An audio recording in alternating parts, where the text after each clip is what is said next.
The Kiwi is one of our most iconic manu, but also one of our most vulnerable. You know, there's 94% of mortality among the Kiwi.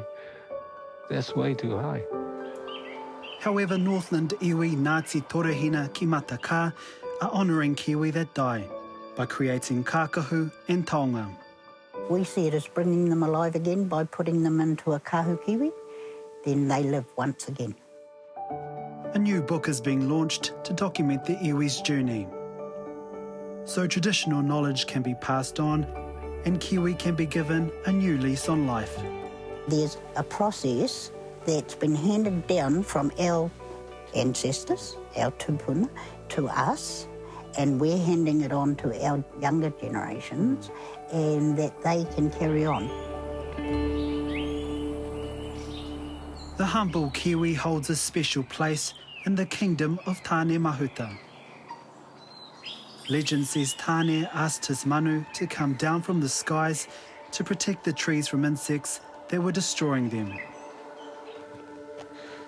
Ngāti Torehina ki Matakā Kaumatua Hugh Rihari says the Kiwi was the only manu who took up Tāne's call. As legend tells us that the Kiwi decided, well, if nobody else is, I might as well, knowing what they're giving up. I can relate to the fact that Kiwi is an iconic identification for Aotearoa New Zealand to the great world outside. And I think it's apt that it happens for the sacrifice that they've made to protect our forests.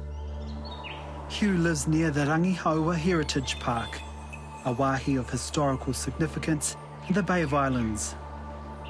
Traditional pā sites which are hundreds of years old line the hillsides, and Pākehā missionaries first landed here in 1814. When the missionaries first come here, they'd done a count of the people at the time. There were in excess of 250 at any given time in just this area alone. Today it's home to one of the highest populations of brown Kiwi in Te Tai Tokiro. Hugh says their call is a haunting sound. I think one of the things that really gives me a fright, I suppose, is their piercing call. To me, that's something that really identifies them from every other bird. Just hearing them running free is great. You can't buy that. I mean, you can see them running around in the zoo, but it's not the same thing as running around up here. Although there is highly effective predator control in the park, high numbers of Kiwi are still killed in the Bay of Islands by stoats, dogs and cars.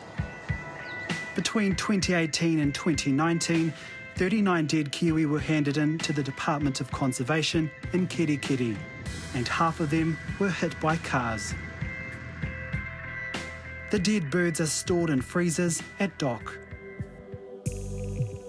The journey to empower local hapu to maintain mana over Kiwi is being led by Raewyn Ormsby Rihari and Tiwai Rihari-Rawiri.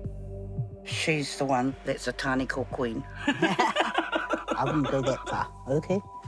But so I mostly weave tānako in contemporary. Tiwai first started teaching Raewyn 10 years ago. She gives courses in weaving. I thought, oh, I'd really like to do this, but I'm useless at it. We didn't know that at first. And then she taught me to do tānako, but I love that. Yeah. And then we taught it, and we've just gone from there. A number of kākahu made from kiwi feathers are held here at the Auckland Museum. Kahu kiwi were reserved for true rangatira and are one of the most precious taonga you can receive.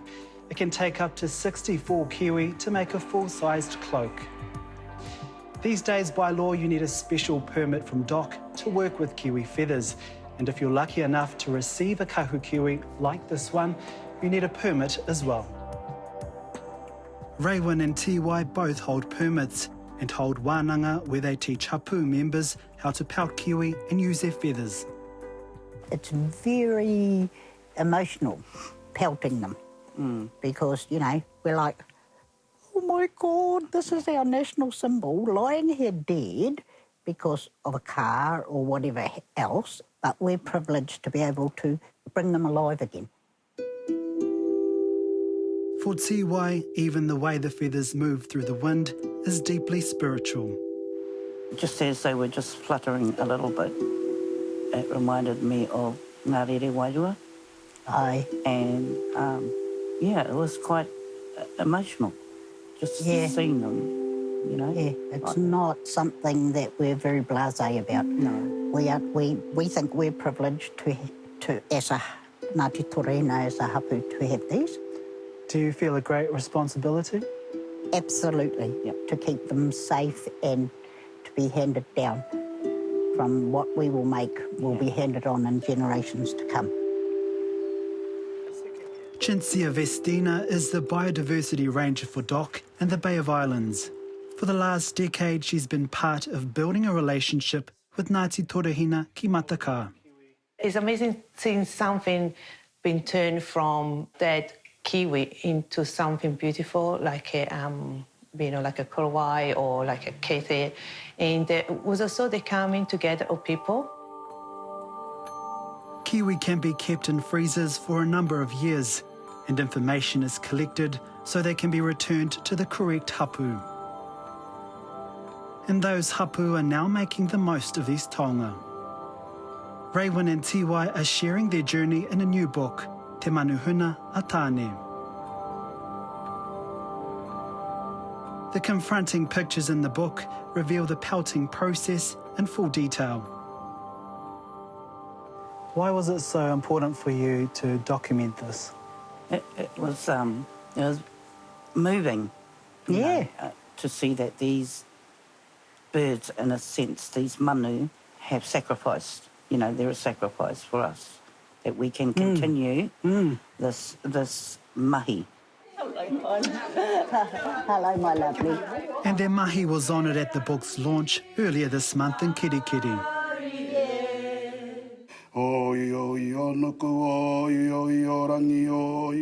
For Raewyn and Tiwai, even if one person learns from what's in the book, their hard work is worthwhile. It's been an absolutely amazing journey from people who aren't academics, Tiwai and I. Most of those others involved are used to writing the reports or things like that, but not us two, but we got there. Hugh Rihari wants people to see how vital it is for them to become kaitiaki for our Kiwi. We know that we're transgressing their tūranga waiwai. And we need to be more protective of them.